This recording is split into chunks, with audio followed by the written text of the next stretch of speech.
All right, we're in the wool and mohair research lab. John has been using some of this newer technology to answer some age-old questions. So explain to us a little bit about what kind of research you're doing and what the end response or end goal is. Okay, so the near-infra red spectrometer shines a light onto materials, whatever they might be. We do primarily wool, mohair, and fecal material here.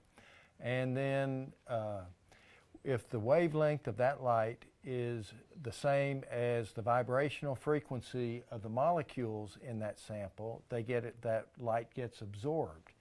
And the light that is not of a same wavelength as a molecular vibration gets reflected back. This instrument then collects the light reflected back, and by that we know what basically the composition of the molecules in that sample are, and we can develop equations to convert that information into useful information. So for wool, what we're interested in determining is really primarily what we call lab scoured yield. It's the amount of wool that after you scour the sample would be available, which is typically around 50%, 50 to 60%. In other words, the wool that a grower will shear off an animal will yield 50 to 60% wool that can be made into garments and yarn.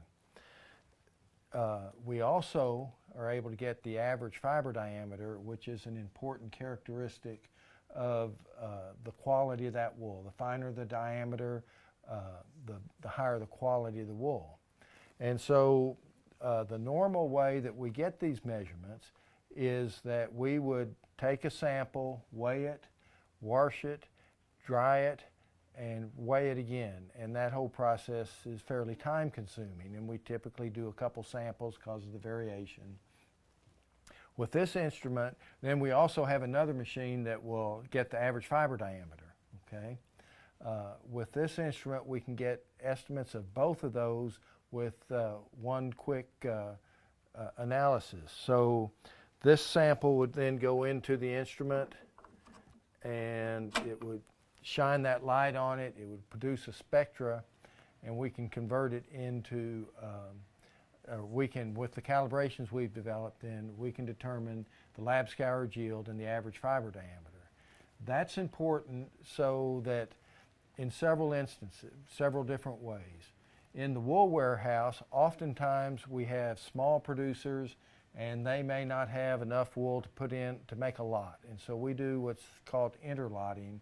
We take wools from a number of different producers, we combine them into a saleable size lot.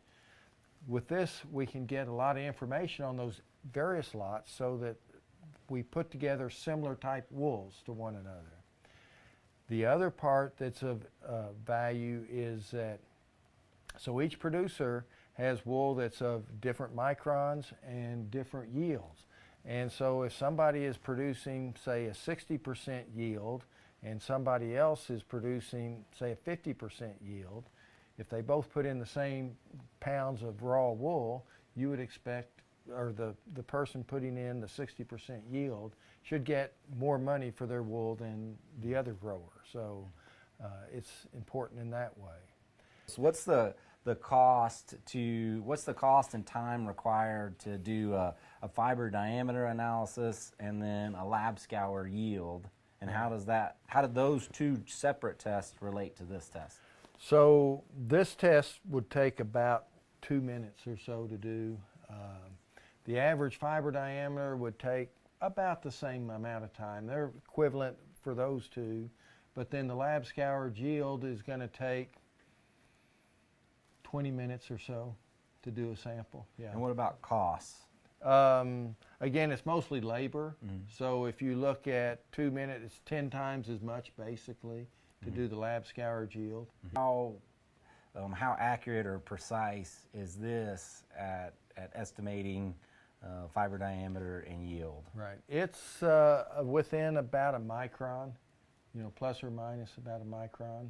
I am putting a cord wool sample into a sample cell that we use to that we'll put in the near-infra red spectrometer, and it will collect spectra off of it, and then we have made calibrations that will convert that spectra into predictions of average fiber diameter and wool yield, the amount of actual wool minus the grease and dirt and other things that are in the wool fiber. You take the wool and you pack it in this sample cell, and then you simply put it in this machine